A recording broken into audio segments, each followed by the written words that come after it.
Buenas a todos.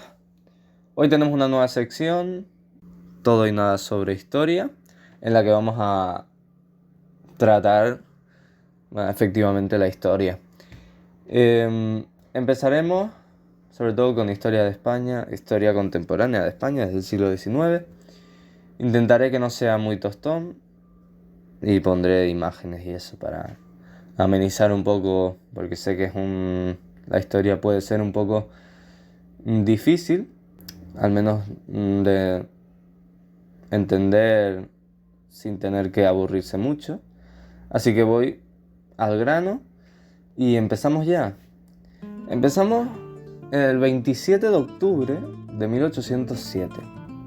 El rey Carlos IV de Borbón gobernaba sin muchas preocupaciones, con la gran influencia de María Luisa de Parma, su mujer, a través de su valido, Manuel Godoy, valido, digamos, su amante, podríamos decir. Existía una creciente tensión entre Carlos IV y su hijo, el príncipe Fernando, futuro Fernando VII, del que hablaremos más tarde, no hay prisa.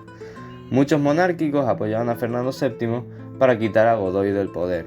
Es decir, tenemos a un señor, un ministro, que, bueno, al ser amante de la mujer del rey, pues estaba adquiriendo un poder más del necesario.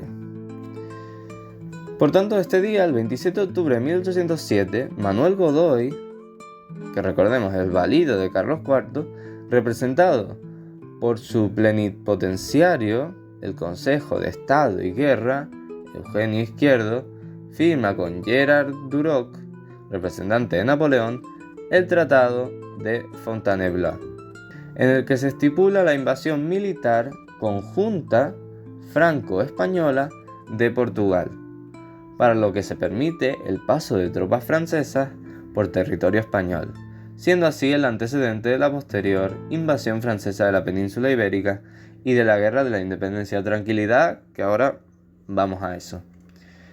Conforme al tratado, una vez invadido Portugal, este sería dividido en tres zonas: el norte, Oporto y Entremiño e Douro, sería entregado con el nombre de Reino de Lusitania septentrional al antiguo rey de Etruria, Carlos Luis I de Borbón, sobrino de Fernando VII, en compensación por sus territorios italianos entregados a Napoleón. La zona centro, Beiras, Trás-os-Montes y Extremadura portuguesa, se reservaría para un posible cambio por Gibraltar y la isla de Trinidad en manos de Gran Bretaña. La zona sur, Alentejo y Algarve, pasaría a Godoy y su familia como Principado de Algarve. Es decir, aquí se ve la corrupción que había, ¿no? En cuanto a las colonias, su división entre Francia y España se dejaba para un acuerdo posterior.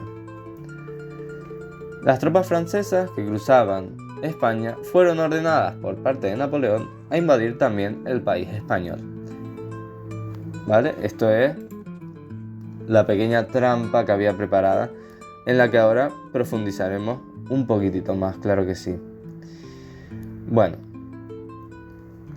Napoleón decidió invadir España aprovechando la debilidad de Carlos IV, como hemos comentado, un rey dominado por su esposa y por el primer ministro, Godoy.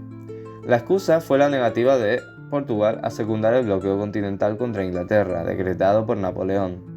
El emperador prometió a Godoy un reino en el sur, esto ya lo hemos hablado, y a Carlos IV el título de emperador de las Américas.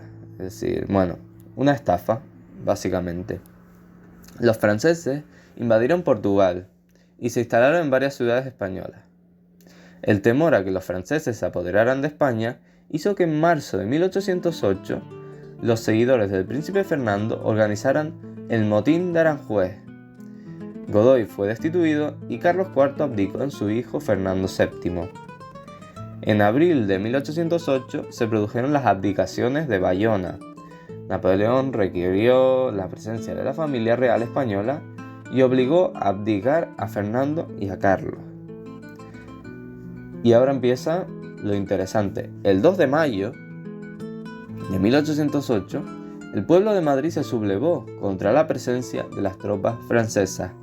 Tras la represión, el alcalde de Móstoles declaró la guerra a Napoleón y pronto se extendieron por todo el país las juntas de gobierno para organizar la resistencia de los patriotas, los españoles, contra las tropas francesas napoleónicas.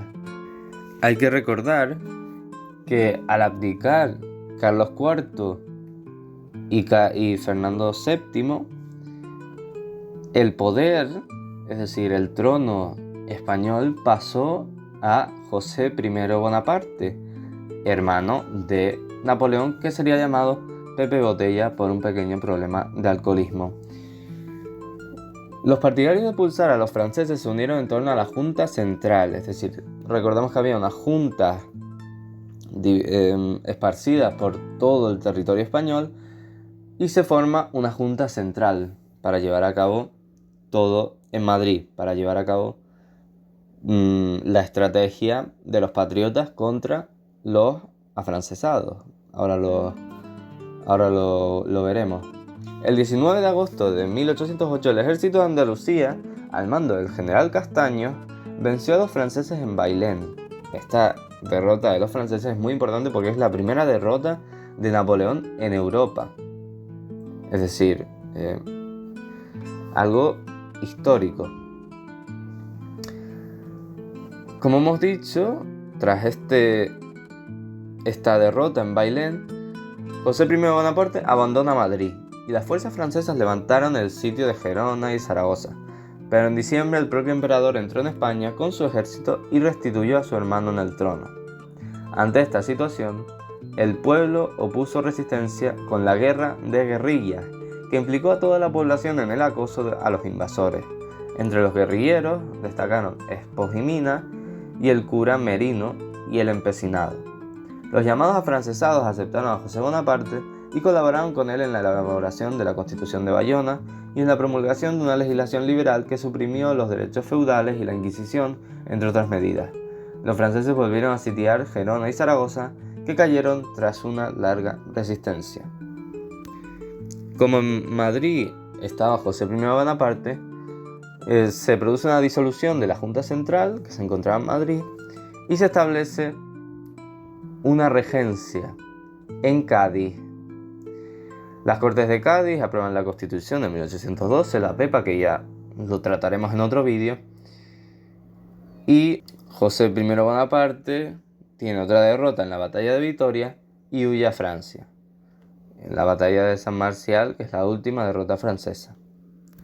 Fernando VII, luego de que las tropas francesas hayan sido expulsadas, vuelve a España y decreta la abolición de la Constitución, que también lo veremos próximamente. Pues esto ha sido un pequeño resumen de la Guerra de Independencia, algo escueta, puede que algo desorganizada, pero creo que está todo lo importante.